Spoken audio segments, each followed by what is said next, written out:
नमस्कार मित्रांनो, स्वागत आहे तुमचं NG मॅथ क्लास या आपल्या यूट्यूब चॅनलमध्ये. मित्रांनो, आपण महा TET परीक्षेसाठी अतिशय संभाव्य अशी प्रश्नपत्रिका पाहत आहोत. आजची आपली संभाव्य प्रश्नपत्रिका क्रमांक 6 आहे. कोणत्या विषयाची प्रश्नपत्रिका आहे? तर मराठी व्याकरण या विषयाची अतिशय संभाव्य अशी आपली प्रश्नपत्रिका आहे. आता ही प्रश्नपत्रिका आपण अतिशय संभाव्य असं का म्हणतो, तर आपण ही कशाच्या आधारे तयार केली, तर आतापर्यंत झालेल्या ज्या काही TET परीक्षा आहेत या प्रश्नपत्रिकेचं जे विश्लेषण आहे, या विश्लेषणाच्या आधारे आपण काय केलेलं आहे, ही प्रश्नपत्रिका तयार केलेली आहे. म्हणजे आतापर्यंत आपल्याला जे प्रश्न विचारलेले आहेत त्या प्रश्नांचाच आपण काय केलं, या प्रश्नपत्रिकेमध्ये समावेश केलेला आहे. आणि तुम्हाला तर माहिती आहे की परीक्षेमध्ये येणारे सगळे प्रश्न कसे असतात, हे परीक्षेमध्ये वारंवार रिपीट होणारे प्रश्न असतात. मग या ठिकाणी पहिला प्रश्न काय बघा, खालीलपैकी ओष्ठी वर्णाचा गट कोणता? आता काय विचारलंय, ओष्ठी वर्णाचा गट कोणता असं विचारलंय. मग इथं क चा गट दिलाय, च चा गट दिलाय, ट चा दिलाय आणि प चा गट दिलाय आणि आपल्याला विचारलंय की यापैकी ओष्ठी वर्णाचा गट कोणता आहे. आता जे विद्यार्थी आपले रेग्युलर व्हिडिओ पाहतात ते एका सेकंदामध्ये याचं उत्तर लिहितील आणि जे रेग्युलर पाहत नाहीत त्यांच्यासाठी एक सिंपल सांगतो. आपलं ट्रिक्स काय होती पहा, KTMDO ही आपली काय होती, ट्रिक्स होती. मग बघा बरं, आता याच्यामध्ये ओष्ठी वर्णाचा गट कोणता असणार आहे, तर KTM म्हणजे काय, कंठे, टी म्हणजे तालव्य, यम म्हणजे काय, मूर्धन्य, डी म्हणजे काय, दंते आणि ओ म्हणजे काय, ओष्ठे. आणि हे आपण कसं लिहित असतो, क च ट त आणि प. ओष्ठी वर्णाचा गट कोणता आहे, तर प गट हा काय आहे, ओष्ठी वर्णाचा आहे. म्हणजेच प फ ब भ हा काय कोणता गट आहे, तर हा ओष्ठी वर्णाचा गट आहे. क चा गट कोणता आहे, तर क चा गट काय आहे, कंठे आहे. च चा गट कोणता आहे, टी म्हणजे तालव्य आहे. ट चा गट कोणता आहे, यम म्हणजे मूर्धन्य आहे. आणि त चा जो गट आहे हा कोणता आहे, हा दंत्य आहे. आणि प चा गट कोणता आहे, ओष्ठी आहे. मग तुम्हाला सिंपल आपलं सूत्र होतं किंवा आपण एक मेथड काढली होती, ती म्हणजे कोणती, KTMDO. ठीक आहे, KTMDO अशा प्रकारे लिहून त्याच्या पुढे काय लिहायचं, क च ट त आणि प. लक्षात आलं, हे खूप सोपं आहे. फक्त तुम्ही सराव केला ना तर याच्यावरती तुमचा मार्क जाणार नाही. आणि तुम्हाला 100% सांगतो, या वर्णाच्या उच्चार स्थानावरती आपल्याला परीक्षेमध्ये एक प्रश्न विचारला जातो म्हणजे जातो. मग तुमचा पेपर 1 असो किंवा पेपर 2 असो, दोन्ही पेपरमध्ये तुम्हाला याच्यावरती एक प्रश्न 100% विचारला जातो. ज्या दिवशी प्रश्न येणार नाही त्या वर्षी आपल्याला कॉल करून सांगायचे की सर याच्यावरती प्रश्न आला नाही. तुम्ही आतापर्यंतच्या मागच्या प्रश्नपत्रिका काढून बघायचं, वर्णमाला प्रकरणावरती आपल्याला प्रश्न परीक्षेमध्ये विचारलेला आहे म्हणजे आहे. ठीक आहे, पुढे जाऊया बघा पुढच्या प्रश्नाकडे. प्रश्न क्रमांक 2 आहे, काय विचारलं बघा. आता हा सोपा प्रश्न आहे.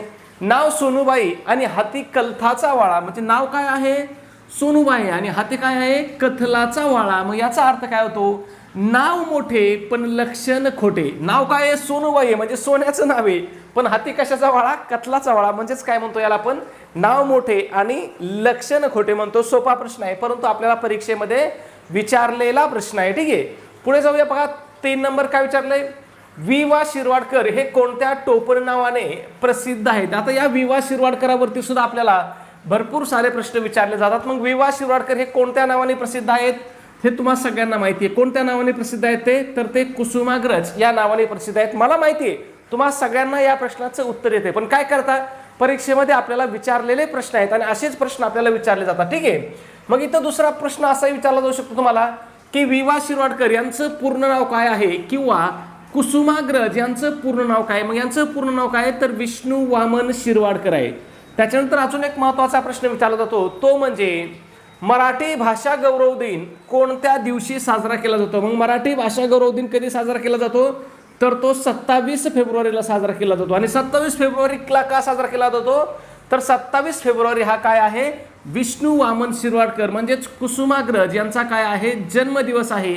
आणि त्यांचा जन्मदिवस आपण काय करतो, मराठी भाषा गौरव दिन म्हणून साजरा करतो. म्हणून तुम्हाला लक्षात ठेवायचं आहे की मराठी भाषा गौरव दिन म्हणून कोणता दिन साजरा केला जातो, तर तो 27 फेब्रुवारी हा दिन मराठी भाषा गौरव दिन म्हणून साजरा केला जातो. त्याच्यानंतर बालकवी कोणाला म्हणतात, हाही प्रश्न विचारला जातो. मग बालकवी कोणाला म्हणतात, तर त्रिंबक बापूजी ठोंबरे यांना बालकवी म्हणतात.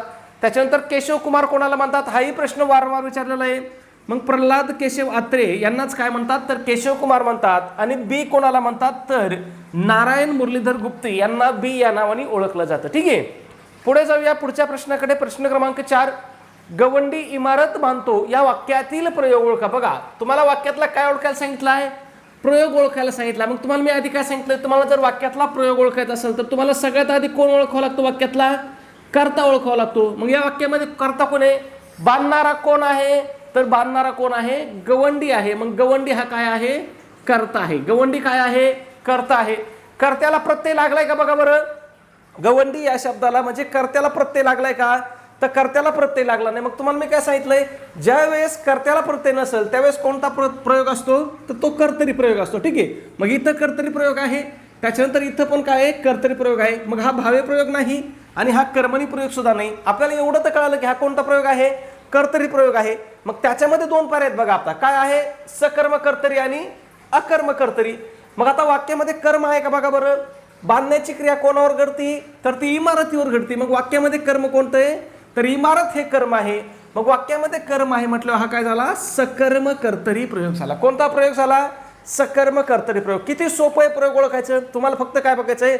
आधी कर्ता बघायचा आहे. कर्त्याला जर प्रत्यय नसेल तर डोळे झाकून तुम्हाला काय समजायचं आहे? तो कुठला तरी कर्तरी प्रयोग आहे. मग कर्तरी प्रयोगाचे दोनच प्रकार आहेत. कोणते प्रकार आहेत? एक आहे सकर्म कर्तरी आणि दुसरा काय आहे? अकर्म कर्तरी. मग पुढची स्टेप काय आपली? पर्याय बघायचा. त्याच्यामध्ये जर कर्म असेल, वाक्यामध्ये जर कर्म असेल तर सकर्म कर्तरी, कर्म नसेल तर अकर्म कर्तरी. एवढं सोपं आहे. तुम्ही म्हणता बरं सर हे झालं कर्तरी प्रयोगाचं, मग आम्ही कर्मणी प्रयोग कसा ओळखायचा? कर्मणी प्रयोग ओळखायचा तर याच्यापेक्षाही सोपं सांगितलंय. कर्मणी प्रयोगामध्ये काय असतं बघा? कर्त्याला प्रत्यय असतो. कर्मणी प्रयोगामध्ये कर्त्याला काय असतो? प्रत्यय असतो. कोणत्याही व्यक्तीचा प्रत्यय असतो? शक्यतो तो तृतीय विभक्तीचा किंवा चतुर्थी विभक्तीचा प्रत्यय कर्त्याला असतो. मग कर्त्याला प्रत्यय असला, कर्माला प्रत्यय नसला तर डोळे झाकून लिहायचं कर्मणी प्रयोग. आणि मग म्हणतात सर आता कर्मणीचं झालं, भावे प्रयोगाचं काय? तर भावे प्रयोग ओळखायचा तर यांच्यापेक्षाही सोपं आहे. मग भावे प्रयोगामध्ये काय असतंय बघा? कर्ता आणि कर्म या दोघांनाही प्रत्यय असतो. कर्ता आणि कर्म दोघांना जर प्रत्यय असला तर डोळे झाकून उत्तर लिहायचं भावे प्रयोग. ते तुम्हाला कर्त्याचं लिंगन वचन बदलून ते वाक्य बदलीत बसायचंच नाही. एवढा टाइम कोणाकडे?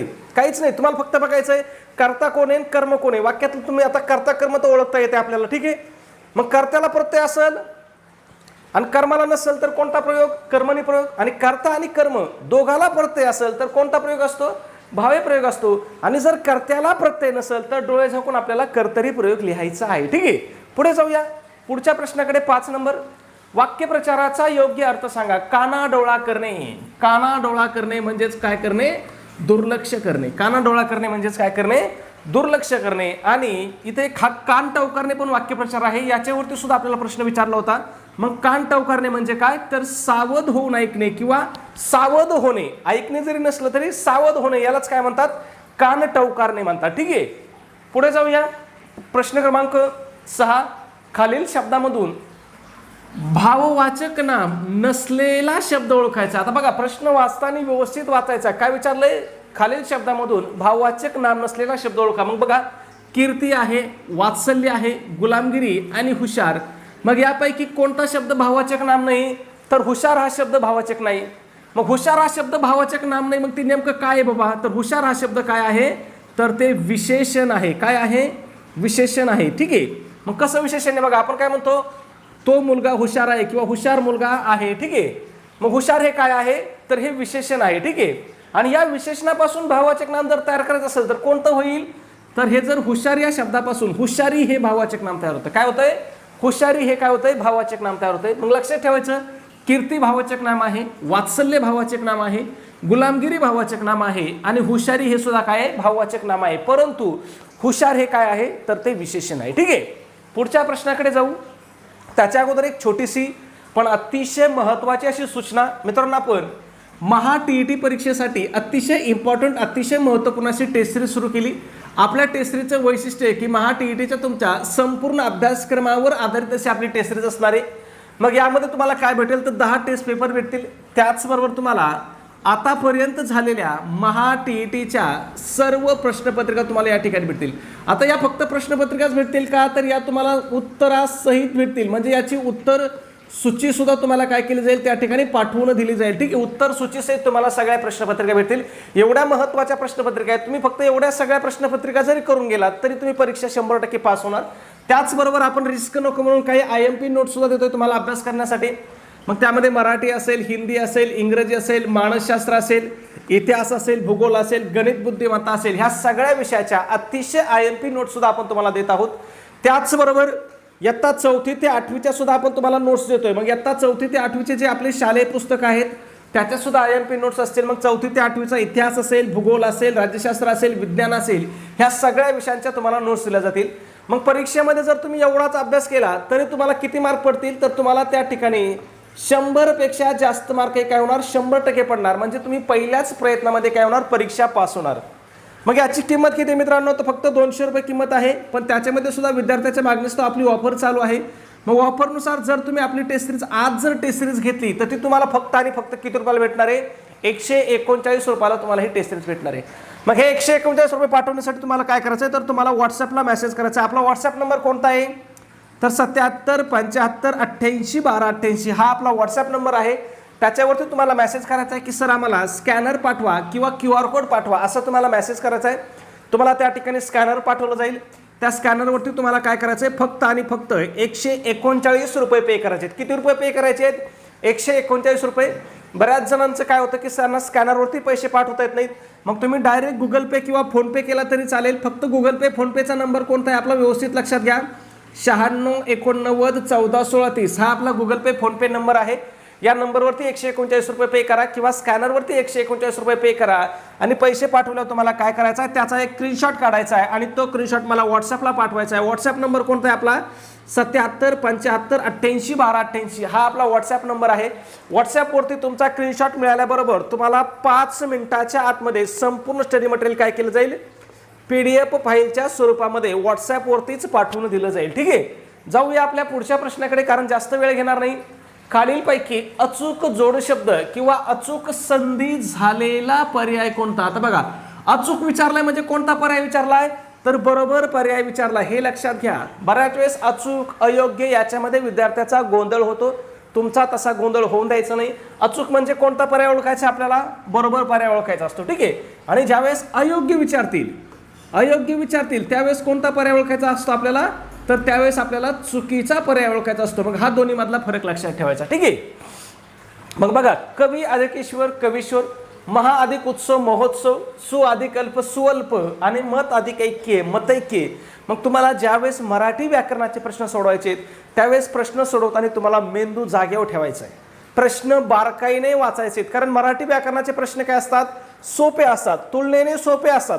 पण ज्यावेळेस आपण पेपर सोडून घरी येतो तेव्हा आपल्याला कळतं, अरे मला मराठीला किती मार्क आले, 30 पैकी कुणाला आले 22 मार्क, कुणाला आले 23 मार्क, आणि आपण याच्यामध्ये खुश होतो. तर याच्यात खुश होऊ नका.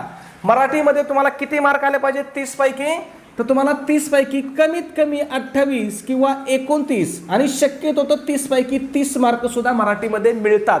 एवढा सोपा हा विषय. आपल्याला TET पास करून देणारा सगळ्यात महत्त्वाचा विषय कोणता असेल तर तो मराठी व्याकरण आहे. का मराठी व्याकरण आहे, तर तिथं आपण 30 पैकी 30 मार्क पण घेऊ शकतो, 28 पण घेऊ शकतो आणि 29 पण घेऊ शकतो. आता तुम्ही अजिबात अभ्यास करून जाऊ नका, तरी तुम्हाला 20-22 मार्क मराठीत पडतील. हे मी तुम्हाला सांगतो. अजिबात हातात जरी पुस्तक नाही घेता जरी गेले तरी 20-22 मार्क काय होतात मराठीच्या पेपरला आपल्याला पडतात. पण आपल्याला किती मार्क पडायचे आहेत, तर आपल्याला 28 29 किंवा 30 मार्क पडायचे आहेत. मग याच्यासाठी काय करायचंय, तुम्हाला प्रश्न व्यवस्थित बघा, किती छोटे छोटे मिस्टेक केले असते बघा. आता कवी अधिक ईश्वर कवीश्वर हे आपण माहिती येतो आपल्याला, कवी अधिक ईश्वर कवीश्वर हे माहिती आहे. पण इथं चुकवलंय कुठं बघा, ह्या कवी शब्दाला त्यांनी काय केलंय, दुसरी व्हॅलंटी दिली. कवी या शब्दाला काय पाहिजे, पहिली व्हॅलंटी पाहिजे. मग कवी अधिक ईश्वर बरोबर कवीश्वर हे बरोबर होते, म्हणून हे इथं चुकवलंय. ठीक आहे, त्याच्यानंतर बघा, सु अधिक अल्प बरोबर सुल्प नाही होत, तर सु अधिक अल्प बरोबर काय होतं, स्वल्प होतं. काय होतं, स्वल्प होतं. म्हणजे काय, जसं दिसतं ना तसं नसतं मराठीमध्ये. मत अधिक ऐक्य बरोबर मत ऐक्य होतं, पण इथं काय केलं त्यांनी बघा, एकच मात्रा दिलाय. मत ऐक्य शब्दाला काय आहेत, 2 मात्रे आहेत, म्हणजे हा शब्द बरोबर आहे. ठीक आहे, लक्षात आलं. म्हणजे किती छोटे छोटे चुका करू शकतात ते, मग आपल्या ह्या लक्षात पण येत नाहीत. म्हणून इथं आपलं योग्य उत्तर कोणतं असणार आहे, महा अधिक उत्सव बरोबर महोत्सव हीच काय असणार आहे, अचूक जोडी म्हणजे बरोबर जोडी असणार आहे. म्हणून मी तुम्हाला काय सांगतो, प्रश्न वाचताना तुम्हाला बारकाईने वाचायचे आहेत. मुलांनो शांत बसा. या वाक्यातील क्रियापदाचा अर्थ डोळे झाकून तुम्ही सांगताल, मला माहिती आहे तुम्हाला सगळ्यांना उत्तर येतंय. काय आहे या वाक्यात क्रियापदाचा अर्थ, तर आज्ञार्थ आहे. मग आज्ञार्थ केव्हा होतो, तर या क्रियापदावरून कशाचा बोध होतो. बऱ्याच वेळेस प्रश्न विचारला जातो की आज्ञार्थी क्रियापदावरून कशाचा बोध होतो, तर यावरून आज्ञा, उपदेश, विनंती किंवा प्रार्थना या गोष्टींचा बोध होतो. ठीक आहे, त्याच्यानंतर स्वार्थी क्रियापदावरून कशाचा बोध होतो हे पण विचारलं जातं.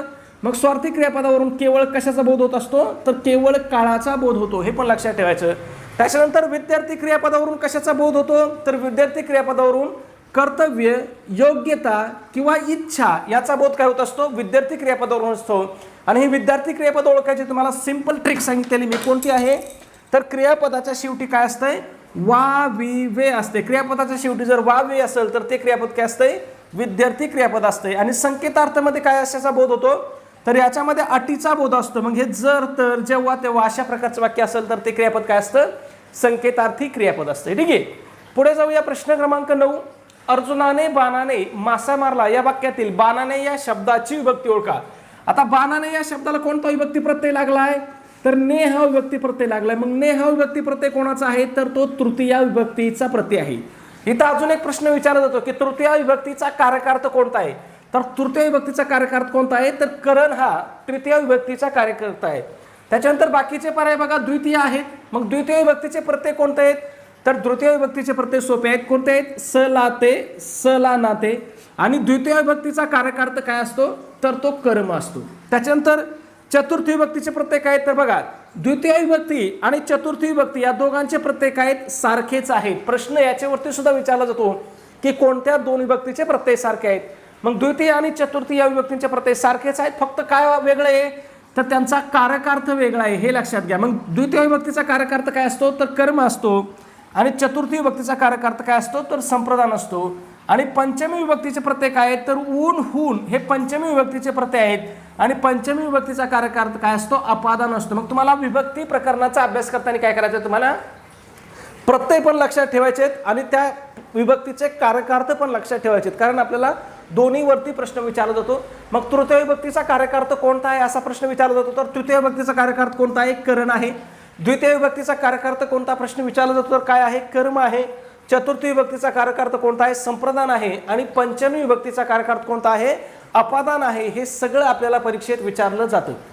पुढे जाऊया. 10 नंबर, वाटाण्याचा अक्षता लावणे या वाक्यप्रचाराचा योग्य अर्थ कोणता. कशाचा अक्षता, वाटाण्याचा अक्षता लावणे म्हणजेच काय, स्पष्टपणे नकार देणे. मला माहिती आहे तुम्हाला सगळ्यांना येतंय, मी त्याच्यामुळे तुमचा इथं जास्त वेळ घेणारच नाही. तो गाणे गातो या वाक्यातील प्रयोग ओळखा. पुन्हा आपल्याला वाक्य दिले आणि काय सांगितलंय, प्रयोग ओळखायला सांगितलं. मग तुम्हाला आधी सांगितलंय प्रयोग ओळखताना सगळ्यात आधी काय बघायचं, वाक्यामधला कर्ता कोण आहे ते बघायचं. काय बघायचं, कर्ता कोण आहे. मग गाणे गाणारा कोण आहे, तर तो आहे, तो हा कर्ता आहे. मग या तोला प्रत्यय लागलाय का बघा बरं, तोला प्रत्यय लागलाय का, नाही लागला. तोला प्रत्यय दिसतोय की इथं कुठं काही नाहीये, म्हणले हा कोणता प्रयोग आहे, हा कर्तरी प्रयोग आहे. मग प्रधान कर्तृक कर्मणी कट होईल, इथं भावे प्रयोग कट होईल. मग इथं कर्तरी प्रयोगाचे आपल्याला पुन्हा 2 पर्याय दिलेत, कोणता, सकर्म कर्तरी आणि अकर्म कर्तरी. मग बघा बरं, कर्म आहे का वाक्यामध्ये, गाण्याची क्रिया कोणावर होती, तर गाण्याची क्रिया या गाण्यावरती होते, म्हणून गाणे हे काय आहे, कर्म आहे. म्हणून हे वाक्य काय आहे, सकर्म कर्तरी प्रयोगाचं वाक्य आहे. ठीक आहे, खूप सोपं आहे हे प्रयोग ओळखणं, खूप सोपं आहे. अतिशहाणा त्याचा बैल रिकामा ही म्हणतो तुम्हाला मी स्पष्टीकरण देणं म्हणजे सगळ्यांचा अपमान केल्यासारखं होईल. तुम्हाला सगळ्यांना माहिती आहे अतिशहाणा त्याचा बैल रिकामा या म्हणीचा अर्थ काय होतो, जास्त शहाणपण करायला गेल्याने काय होतं, काम बिघडतं. हा या म्हणीचा अचूक अर्थ होतो. ठीक आहे, पुढे जाऊया. 12 नंबर, सूर्य या शब्दाला समानार्थी कोणता शब्द, समानार्थी नाही विचारलंय, सॉरी, सूर्य या शब्दाला खालीलपैकी कोणता शब्द समानार्थी नाही असं विचारलंय. काय विचारलंय की समानार्थी नसणारा शब्द कोणता आहे, कोणत्या शब्दाचा, सूर्य या शब्दाचा. मग पहा, भास्कर आहे, शशांक आहे, मित्र आहे आणि सविता आहे. आता या ठिकाणी आपला गोळ कुठं होतं मी सांगतो ना, विद्यार्थी चुकतो कुठं, तर विद्यार्थ्याला वाटतं अरे हे सविता नावे म्हणजे काय नावे, स्त्रीलिंगी नावे, आणि सूर्यता आपण पुल्लिंगी मानतो. मग हे सविता हे काय असेल, उत्तर नसेल असं आपल्याला वाटतं. पण इथं लक्षात ठेवायचं आहे, इथं आपलं योग्य उत्तर काय आहे, तर शशांक हा शब्द सूर्य या शब्दाचा समानार्थी शब्द नाही. मग तुम्हाला सूर्य आणि चंद्र या 2 गोष्टीचे काही समानार्थी शब्द बघायचे, तुम्हाला पाठच ठेवायचे. तुम्हाला मी सांगतो, सूर्य, चंद्र, त्याच्यानंतर पाणी, त्याच्यानंतर समुद्र, त्याच्यानंतर कमळ असेल, म्हणजे हे काही नावं आहेत, घोडा असेल, हत्ती असेल, हे समानार्थी शब्द तुम्हाला पाठच करायचे आहेत. कारण आतापर्यंत जर पॅटर्न पाहिला ना तर याच्या बाहेर समानार्थी शब्द विचारलेलाच नाही, त्याच्यामुळे त्याचे सगळे पाठ करायचे. मग सूर्याचे समानार्थी शब्द काय आहेत बघा, भास्कर आहे, मित्र आहे, सविता आहे, भानू आहे, दिनकर आहे, अजून बरेच आहेत, हे सगळे तुम्हाला पाठ करायचे आहेत. त्याच्यानंतर मग हा शशांक हा कशाचा समानार्थी शब्द आहे, तर हा चंद्राचा आहे. चंद्राचे पण सगळे समानार्थी शब्द पाठ करा. ठीक आहे, कारण यांच्यावरती आपल्याला प्रश्न विचारले जातात. पुढे जाऊया. उद्गारवाचक वाक्य ओळखताना वाक्याच्या शेवटी कोणते चिन्ह वापरतात आणि त्यावरून काय व्यक्त होते. मग आता उद्गारवाचक वाक्यामध्ये वाक्याच्या शेवटी कोणतं चिन्ह असतंय तर उद्गार चिन्हच असतंय. कोणतं चिन्ह असतंय उद्गार चिन्ह असतंय. आणि उद्गारार्थी वाक्यावरून काय व्यक्त होतं तर मनातील तीव्र भावना व्यक्त होत्या. ठीक आहे. मग मनातील ज्या काय बघा आनंद असेल, आश्चर्य असेल, दुःख असेल, राग असेल यासारख्या ज्या काही तीव्र भावना आहेत त्या व्यक्त करण्यासाठी वाक्याच्या शेवटी काय करतो आपण उद्गार चिन्ह वापरतो. मग त्याला काय म्हणतो आपण केवल प्रयोगी अव्यय म्हणतो किंवा उद्गारार्थी वाक्य म्हणतो. ठीक आहे. पुढे जाऊया प्रश्न क्रमांक 15. झाड या शब्दाचे अनेक वचनी रूप. झाड, झाडे हे पण कॉमन प्रश्न आहे, तुम्हाला सगळ्यांना माहिती आहे. ठीक आहे. परीक्षेमध्ये विचारलेले प्रश्न आहेत. विद्यार्थी या शब्दाचा योग्य संधी विग्रह कोणता. बघा प्रश्न सोपा आहे पण प्रश्नाचा घोळकुड होतो. बघा विद्या अधिक अर्थ हा तर तुम्ही डायरेक्ट कट करता, विद्या अधिक अर्थ हाही कट करतात. पण बघा विद्या अधिक अर्थी आणि काय दिलंय विद्या अधिक आर्थी, म्हणजे फक्त इथं फरक काय दिलाय बघा, इथं अ आहे आणि इथं काय केलंय आ दिलंय. आणि मग याच्यामधला योग्य पर्याय कोणता आहे तर तो आहे विद्या अधिक अर्थी, हा योग्य प्रयोग आहे. ठीक आहे. आणि ही कोणत्या प्रकारची संधी आहे तर ही स्वर संधी आहे. हे पण लक्षात ठेवा, संधीच्या प्रकारावरती सुद्धा आपल्याला प्रश्न विचारले जातात. ठीक आहे. पुढे जाऊया 17 नंबर.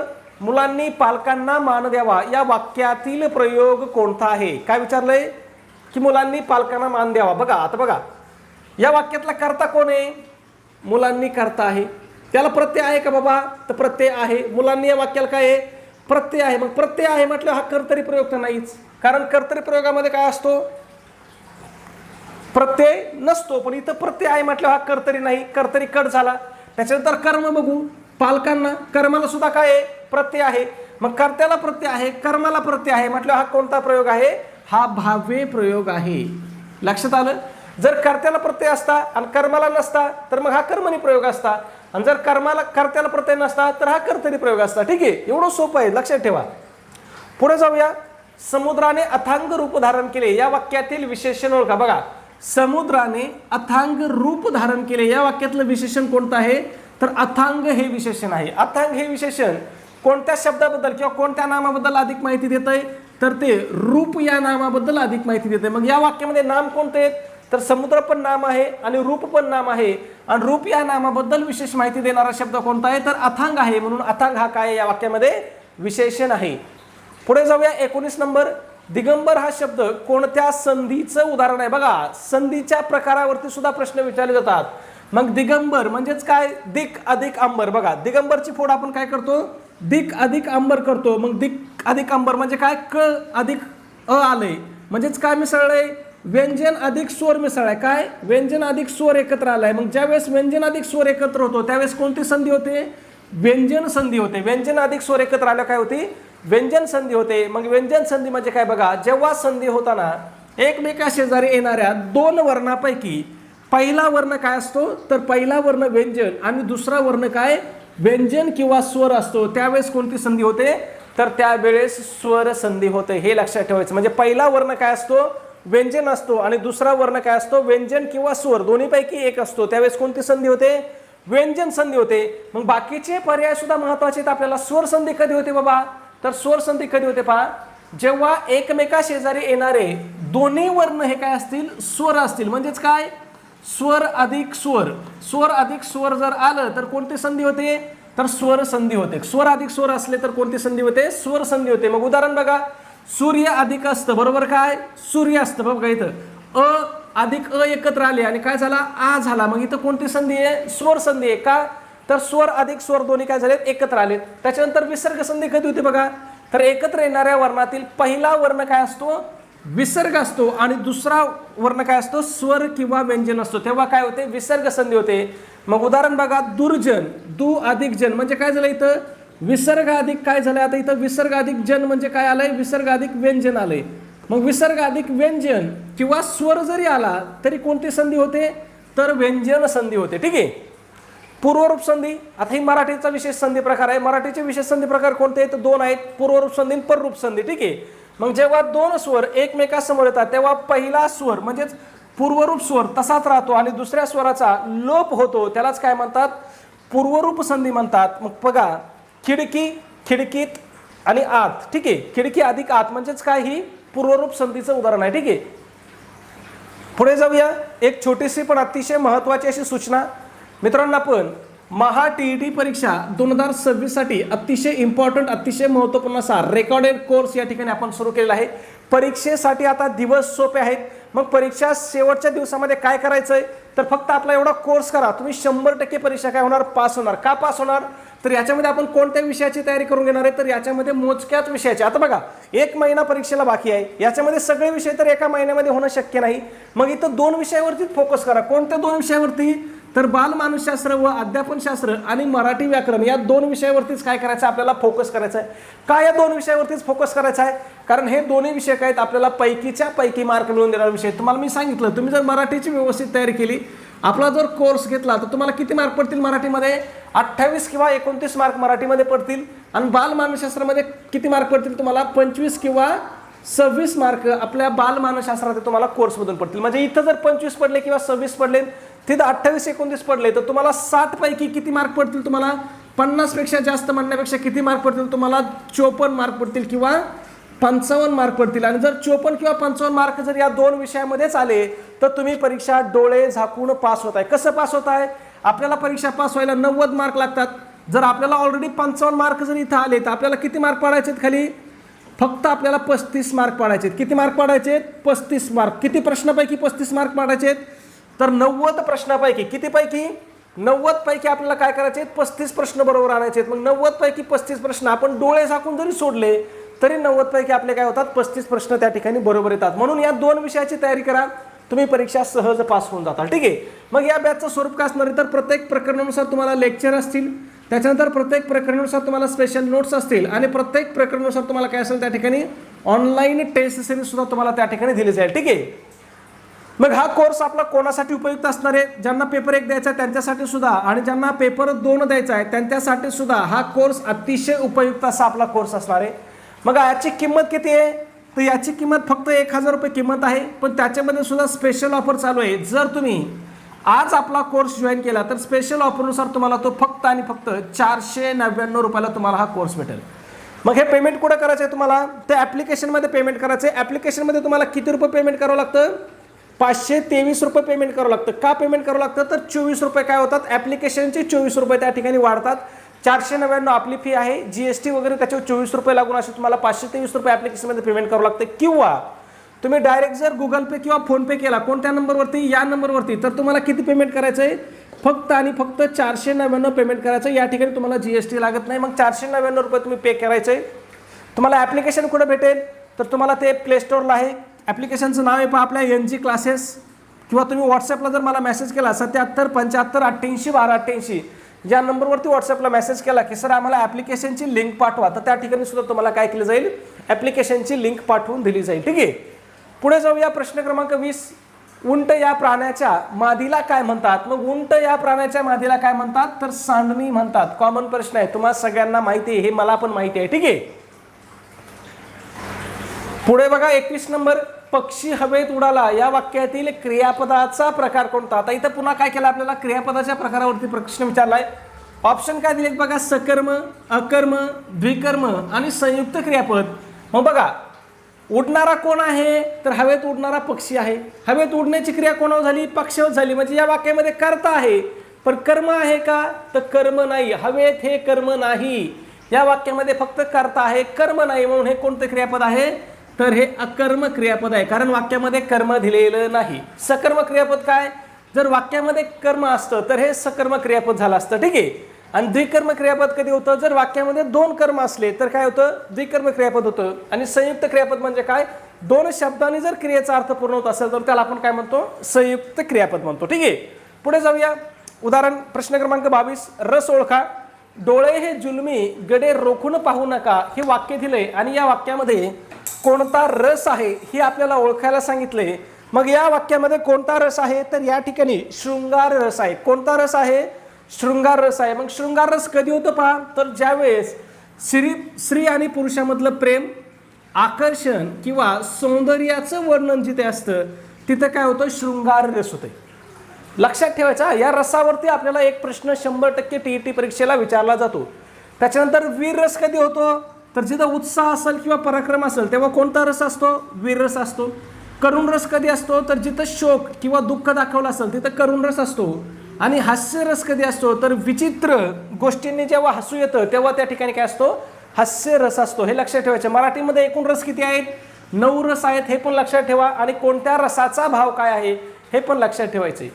तंबाखू, बटाटा, हापूस हे शब्द कोणत्या भाषेतील आहेत. मग तंबाखू असेल, बटाटा असेल, हापूस असेल, हे कोणत्या भाषेमधले शब्द आहेत तर हे पोर्तुगीज भाषेमधले शब्द आहेत. कारण हे पोर्तुगीज भाषेतून मराठी भाषेमध्ये रूढ झालेले शब्द आहेत. मग बघा, तंबाखू, बटाटा, हापूस, घमेले, पगार, चावी हे सगळे शब्द काय आहेत, पोर्तुगीज भाषेतून मराठीत आलेले आहेत. कानडी भाषेतून मराठीत आलेले शब्द कोणते आहेत, अन्न आहे, भाकरी आहे. गुजराती भाषेतून दादर, घी, डबा, शेट, दलाल हे आलेले आहेत. फारसीमधून समान, हकीकत. आता इथं थोडे थोडे शब्द घेतलेत कारण जे आपल्या परीक्षेत प्रश्न विचारलेत तेच शब्द मी या ठिकाणी घेतलेत. अजून बाकीचे भरपूर शब्द आहेत ते सुद्धा तुम्हाला पाठ करायचे. ठीक आहे. विरामचिन्ह ओळखा. दुहेरी अवतरण चिन्ह कोणते. बघा, दुहेरी अवतरण चिन्ह ओळखायला सांगितलं आपल्याला. तुम्हाला प्रश्न बघून तुम्हाला हसू येईल पण टीईटी परीक्षेत विचारलेला प्रश्न आहे म्हणून मी तुम्हाला काय सांगतोय, एवढे सोपे सोपे प्रश्न आपल्याला परीक्षेमध्ये विचारले जातात. कारण हे सगळे प्रश्न काय आहेत, आपण परीक्षेमध्ये विचारलेलेच प्रश्न घेतलेत. आपण जरी सांभाळून घेतले असले तरी काय केलंय, आतापर्यंत विचारलेलेच प्रश्न घेतलेत. मग दुहेरी अवतरण चिन्ह कोणतं आहे तर हे दुहेरी अवतरण चिन्ह आहे. आता हे तुम्हाला सांगायची गरज नाही, तुम्हाला स्पष्टीकरण द्यायची गरज नाही. एकेरी अवतरण चिन्ह कोणतं असतंय तर हे एकेरी अवतरण चिन्ह आहे. अर्धविराम कोणता असतोय तर हा अर्धविराम असतोय. आणि हे कोणतं आहे, हे उद्गार चिन्ह आहे. म्हणजे हे चिन्ह तुम्हाला सगळ्यांना माहिती आहेत पण तरी आपल्याला त्याच्यावरती प्रश्न विचारलेला आहे. ठीक आहे.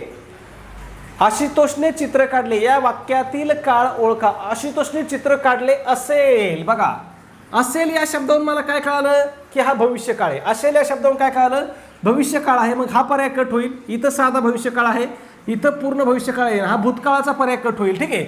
मग आता साधा भविष्यकाळ आहे की पूर्ण भविष्यकाळ आहे तर बघा, आशुतोषने चित्र काढले असेल. काढले या शब्दावरून मला काय कळालं की त्याचं चित्र काय झालंय, काढून झालं असं झालंय. म्हणून हा काय आहे, हा पूर्ण भविष्यकाळ आहे. कोणता काळ आहे, पूर्ण भविष्यकाळ आहे. ठीक आहे. पुढे जाऊया शेवटच्या प्रश्नाकडे. प्रश्न क्रमांक 26. उंट या प्राण्याच्या मादीला काय म्हणतात. म्हणजे उंट या पुल्लिंगी शब्दाचं स्त्रीलिंगी रूप काय असं आपल्याला विचारलंय. मग या प्रश्नाचं उत्तर कमेंटमध्ये सांगा. चॅनलला सबस्क्राईब केलं नसेल तर सबस्क्राईब करा. व्हिडिओ लाईक करायचा राहिला असेल तर नक्की लाईक करा. आणि आपला व्हिडिओ तुमच्या मित्रांना, तुमच्याकडे असणाऱ्या शैक्षणिक ग्रुपला नक्की शेअर करत चला. धन्यवाद मित्रांनो.